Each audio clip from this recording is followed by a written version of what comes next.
What's up, YouTube? Welcome back to another episode of There Is Life After Prison. Let me dig into my files here. Oh, let me see.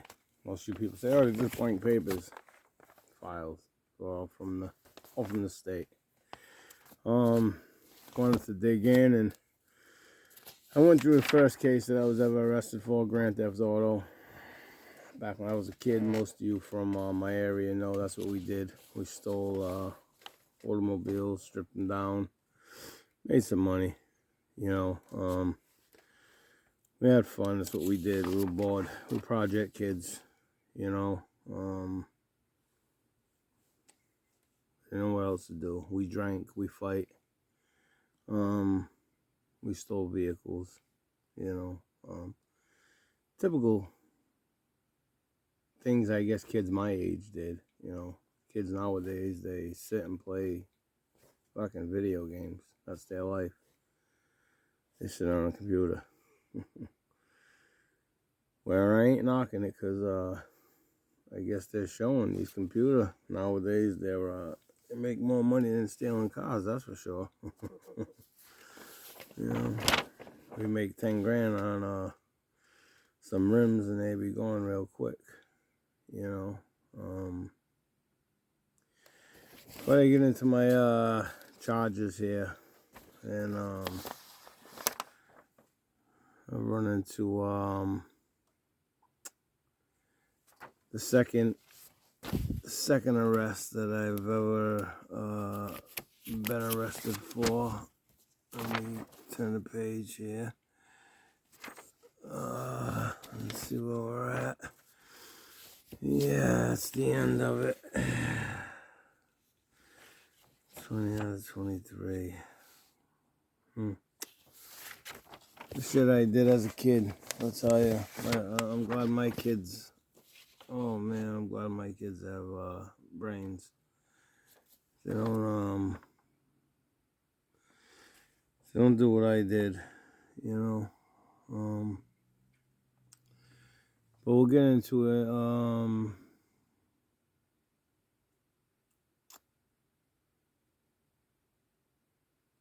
Along with that stolen car, vehicle operating to endanger, all that bullshit, we get into it. What was this thing? Breaking glass, throwing glass in a public way. All of that was all one heavy night. Charged me with throwing glass, and it wasn't. I was involved in there was a, how do I want to say? We had, there was a party down by where in a project that I lived. And there was some kids from New Bedford. I live in Fall River, Massachusetts. There were kids from New Bedford that, wanted to come down and hang with our women, so to speak. Lived in our project, they were our women. That's how we saw things, So you kids have the same things nowadays with your territory. But, so the second ever charge, there was a misdemeanor, disturbing the peace.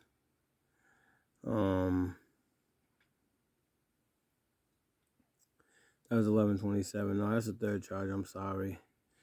So we'll get right into it. Court appearance, 20 out of 23. Appearance date, 10/17/1990.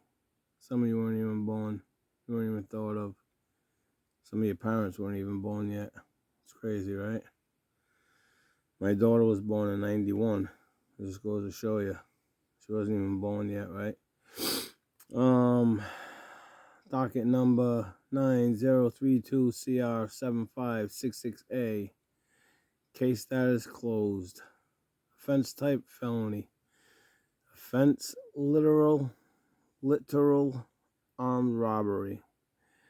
Offense description, court name Fall River. Disposition type non-conviction. Warrant withdrew. Court appearance 1990. They had a warrant for me. Second case, assault and battery. Same case. Second charge, assault and battery. Non-conviction warrant withdrew. So what happened in that case? I ended up getting probation. No, I'm doing no process. I got on that charge. I'm sorry. No process. That means that your charges, they didn't convict. They didn't find you guilty or innocent. There was enough evidence. So it was no process. The charges were dropped eventually. So they called it null process. So what happened was I was with my ex-wife, my first daughter's mother, and we were doing grocery shopping. And I'm bringing groceries in and out of the house with her, and I happen to look down the distance, and I see my brother, a couple of my posse friends. We were called Southside Posse. Bunch of my friends had a rap group back then. They had a record store. They had a rap group. They were called Dockside Posse. There was a few of us that were we weren't rappers or dancers or anything like that.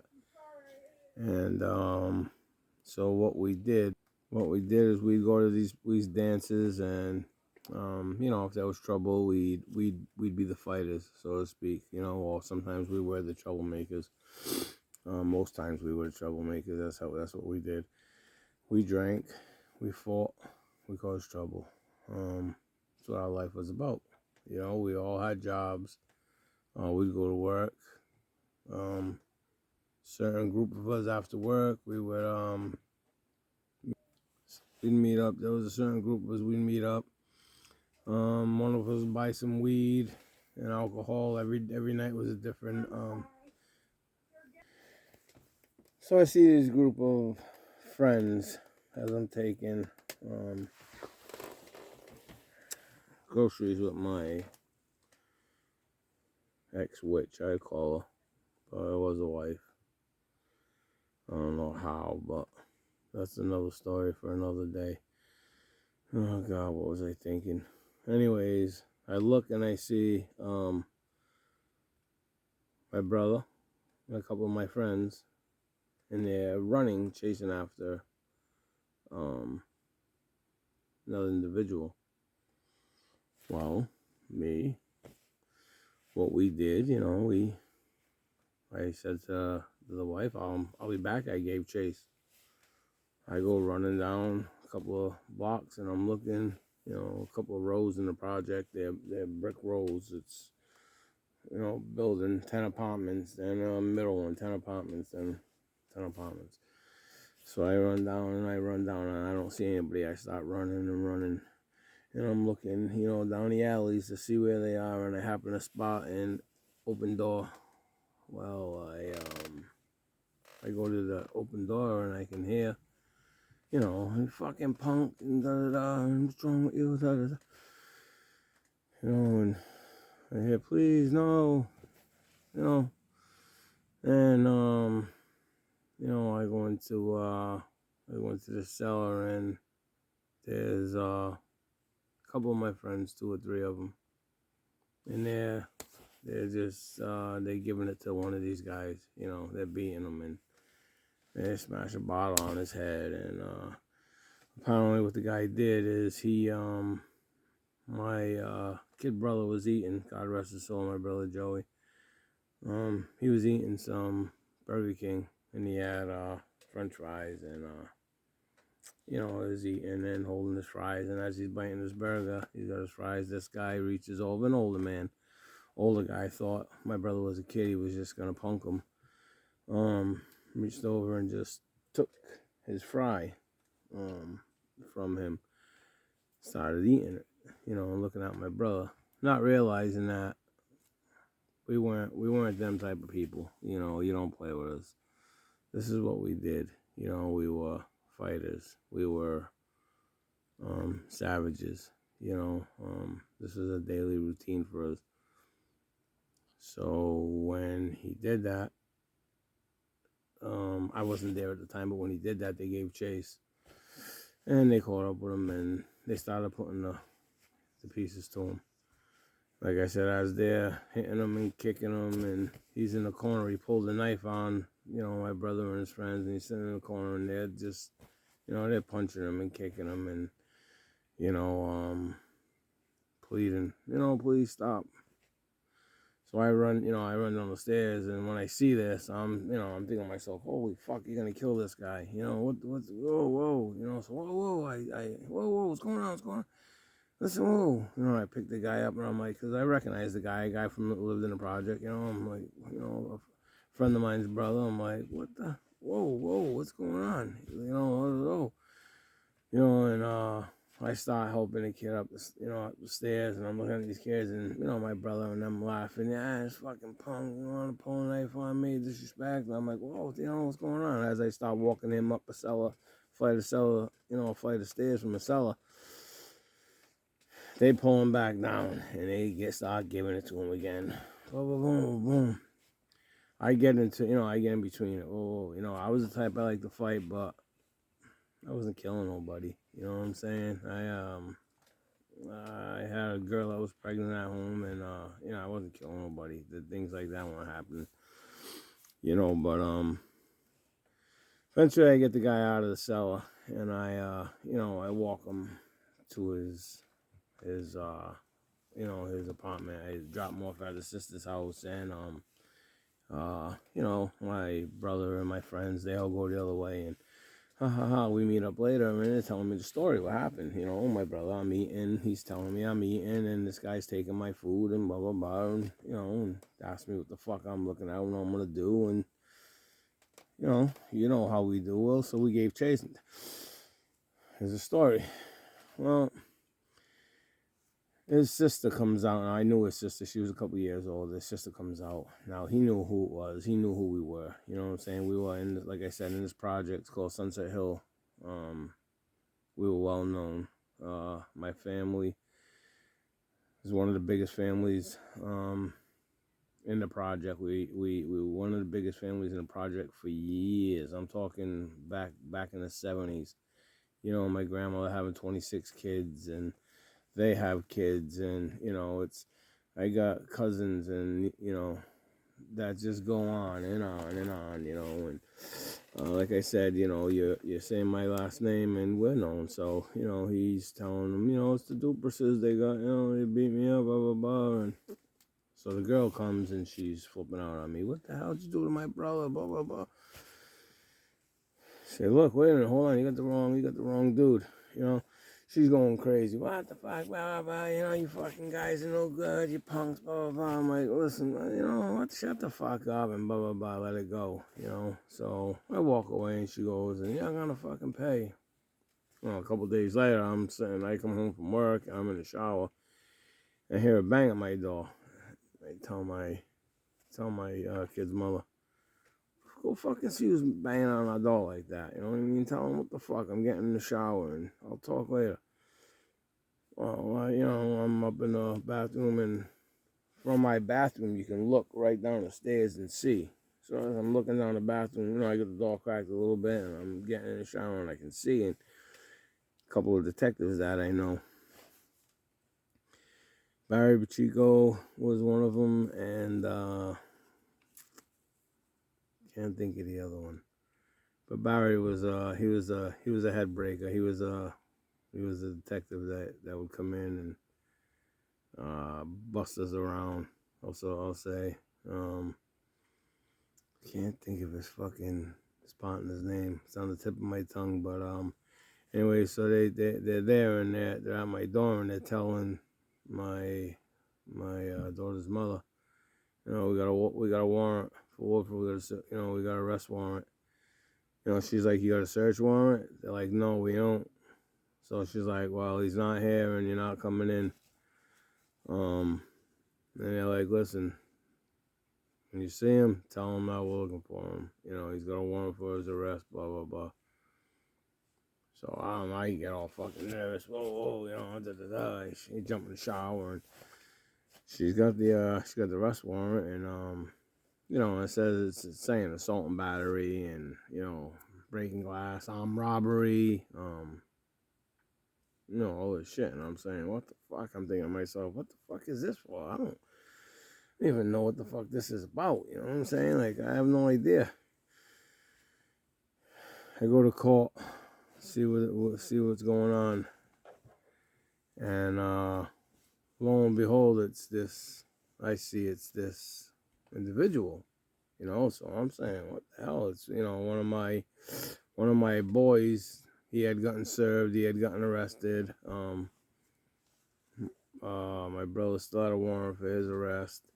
But they had a warrant for him. And one of them got arrested. So, anyways, I go on the court with him, and I start seeing this, and it's this. Kerry was his first name. I forget his last name, but he passed away too. Let his soul rest in peace. But I see these charges, and I'm saying, whoa, this is wrong, dude. Like, I helped you out. I saved your life. You know what I'm saying? Hadn't it been for me, like, my friends would have like beat you to death. You know what I mean? And left you laying in some strange cellar where somebody would have found you. You know what I'm saying? Like, I took you away from that stuff.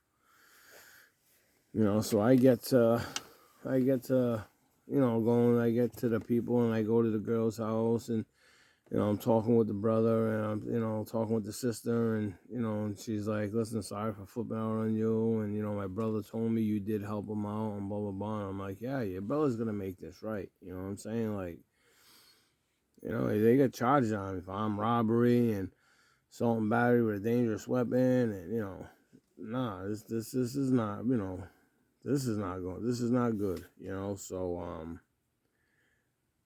he's got to go to court with me. So, he ends up going to court, taking a stand, pleading the fifth, telling his lawyer, you know, like, this guy did not beat me up, you know, he actually helped me out, but he pleaded the fifth. His lawyer had him plead the fifth. He didn't want to incriminate himself by making false statements, or perjuring himself by lying, and, you know, all the charges ended up getting, dropped on me. And he got dropped. They got no process. We was a kid, like I said, back then, and they leave him no process. This way, you know, if we didn't get in trouble, you know, after a year, they would go away, you know, but, that was the second case that I was ever arrested for. Felony armed robbery, non-conviction, incarcerated, not available, you know, misdemeanor assault and battery, non-conviction, incarcerated, not available. And it just goes to show you where it started. Back in, like I said, my first one was in 89, 88. This one was in 90. And like I said, you all seen the, you know, the cases, 23 of them here, 23 arrests. They just, they took off after that. Excuse me. But, just goes to show you, you know, you got to do the right thing out there. You never know. Nowadays, everybody's got cameras. It's much tougher to do crime. You're not going to get away with it. You know, the stealing the cars that we used to do, unless somebody leaves the key there or leaves it running, it's damn near impossible to get, you know, it's not impossible, but it's hard as hell to steal a car today. You know, we used to be able to open the door with a screwdriver, stick a dent puller in, screw it in, and pop the ignition, one pop, and the screwdriver starts it. Now everything's electronic. You know, the key's got to have a chip in it to start the car. If there's no chip, the car shuts down automatically. Anti-theft systems, all of that stuff. You know, so yeah. But there is life after prison. You know, I'm proof. Can't get out of prison, find your way around. If you keep your head on, you won't go back. But you know, as these papers show here, charges and charges. You know, I went through a phase of not keeping my head on, not doing the right thing. You know, and we'll get into them, and they were all stupid charges after that. Stupid in the sense that I had the knowledge and the common sense to know right from wrong what I was doing.